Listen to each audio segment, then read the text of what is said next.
Hello dear traders, कैसे हैं आप लोग। दुआ करता हूँ आप सभी खैरियत से हों। आज थर्सडे है, 15 फरवरी है और आज काफ़ी हाई इम्पैक्ट न्यूज है। इसलिए आपको ट्रेड बड़े ही एहतियात से करनी है। सिर्फ लेवल पर ही ट्रेड करें और जब मार्केट थोड़ा ठहर जाए तब ट्रेड करें। हमारी एनालिसिस में आपको इतना क्लियर बताया जाता है कि मार्केट का अगला मूव क्या हो सकता है। अगर आप नए हैं तो हमारे चैनल को सब्सक्राइब कीजिए, बेल आइकन को जरूर दबाइए।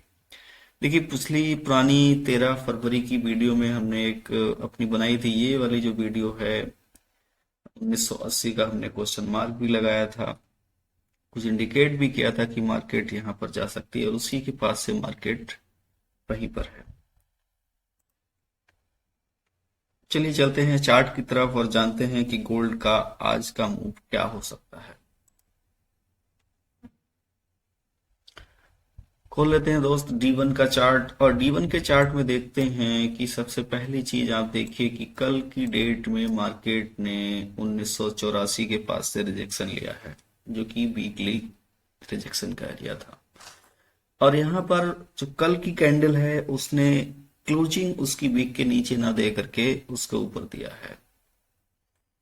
मतलब साफ है कि D1 रिट्रेसमेंट के लिए हमको इंडिकेट कर रहा है।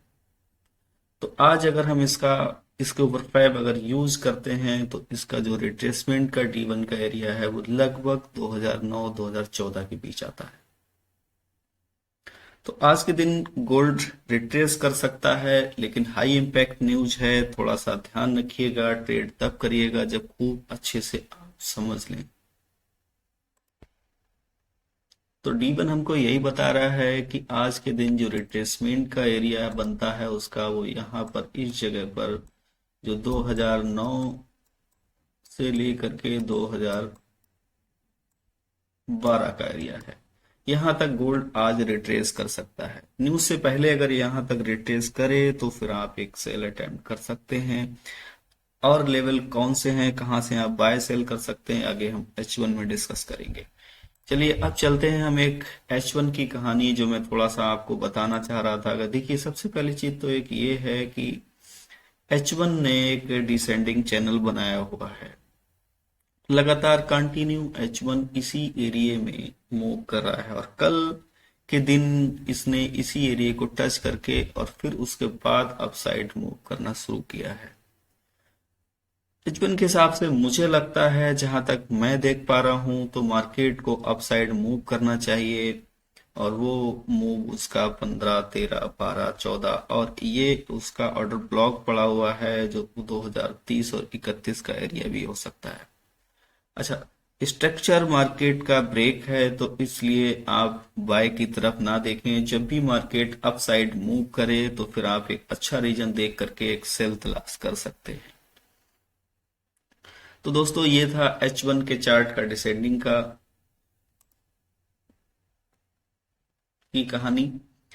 अब चलते हैं हम H4 की तरफ कि H4 चार्ट हमको क्या इंडिकेट कर रहा है। देखिए, यहाँ H4 की चार्ट है और H4 के चार्ट में आप यहाँ पर देखेंगे तो थोड़ा सा आपको एक चीज नजर आएगी। ये चीज कहीं ना कहीं H4 भी हमको ऊपर साइड के लिए इंडिकेट कर रहा है, क्योंकि यहाँ पर काफी गैप पड़ा हुआ है। तो इसको फिल करने के लिए मार्केट जरूर आएगी, इस बात का ध्यान रखिएगा। चलिए बाकी चलते हैं अपने H1 के चार्ट की तरफ और देखते हैं कि आज के लेवल कौन से हो सकते हैं, कहां से हम एक बेहतरीन ट्रेड ले सकते हैं। तो दोस्तों, ये H1 के लेवल हैं। यहाँ पर आप किस जगह से बाय और सेल कर सकते हैं। आप सेल आपको करनी तो 2001 2002 के एरिया पर जब मार्केट पहुंचे तब आप वहां से सेल करिएगा, लेकिन SL जरूर लगाइएगा। और 2000 अगर 6 से ऊपर H1 क्लोज कर देता तो 2030 और 2035 के एरिया से आप सेल ले सकते हैं। फिर उसके बाद अगर H1 आपका 35 से ऊपर क्लोज कर दे तो फिर आप 2038 और 2046 के एरिया से ट्रेड ले सकते हैं। बाय कहाँ से कर सकते हैं दोस्तों। बाय आप 1986 1977 का एरिया है जो काफी हाई रिजेक्शन का एरिया है, वहां पर आपके पीक ले लो भी है, तो वहां से भी आप एक अच्छी ट्रेड ले सकते हैं। और दूसरी बाय आप 1950 1947 के एरिया से ले सकते हैं। अगर 1977 नीचे डाउन साइड H1 क्लोज कर देता है तो आप यहां से ले सकते हैं। और स्ट्रॉन्ग जो बाय जोन है वो 35 और 1923 का एरिया बनता है। देखिए H1 में आप एक चीज का विशेष ध्यान रखिएगा कि जब मार्केट H1 अपने हाई को तोड़ती है, अगर H1 अपना हाई तोड़ती है तो फिर आप बाय साइड में कोई रीजन देकर के रिट्रेसमेंट लेकर के आप बाय साइड बैठ सकते हैं। और अगर लो साइड ब्रेक करता है तो फिर वहां पर आप कोई ना कोई रीजन देख करके ही बाय साइड बैठें। आज के दिन थोड़ा ट्रेड से बचिएगा, मेरा यही मानना है। जब मार्केट ठहर जाए उसके बाद ही ट्रेड करिएगा। हाँ जी, तो दोस्तों सेल मैजिक बॉक्स और बाय मैजिक बॉक्स के बारे में और डिस्कस कर लेते हैं। सबसे पहली चीज तो यह है कि हमारे ये किस काम आता है। देखिए, जब मार्केट आपके इस जोन में एंटर कर रही हो तब आपको ध्यान रखना है कि आपको इस एरिया से सेल नहीं करनी है, क्योंकि मार्केट सेलिंग जोन में वो धीरे धीरे एंटर कर रही है।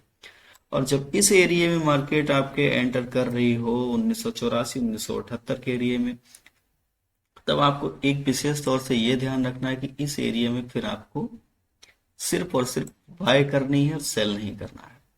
तो इसलिए ये बहुत हमारे दोस्तों के साथियों के काम आ रहा है कि आप एक बाय और सेल कहाँ से आपको लेनी है और मार्केट इस समय किस जोन में है, बाय जोन में है कि सेल जोन में है। तो इसमें आप एक गलत एंट्री लेने से बचते हैं। हाँ, बशर्ते इस बात का आप ध्यान रखें कि H1 आपके क्लोज 2013 से एबव ना हो, तब आप एक बेहतर अच्छी एंट्री ले सकते हैं। इसके डाउन ही मार्केट हो और यहाँ आपके 1978 के डाउन साइड H1 क्लोज ना हो, तब आप बाय ले सकते हैं। तो दोस्तों, इस बात का आपको विशेष ध्यान रखना है कि ये आपको हेल्प करता है ये बताने में कि आप कौन से जोन में हैं, बाय जोन में है या फिर सेल जोन में है। दोस्तों, ये था हमारा आज का एनालिसिस। उम्मीद करता हूँ आपके समझ में आया होगा। अपना रखिएगा बहुत सारा ख्याल। Best of luck. Have a nice day. Good day.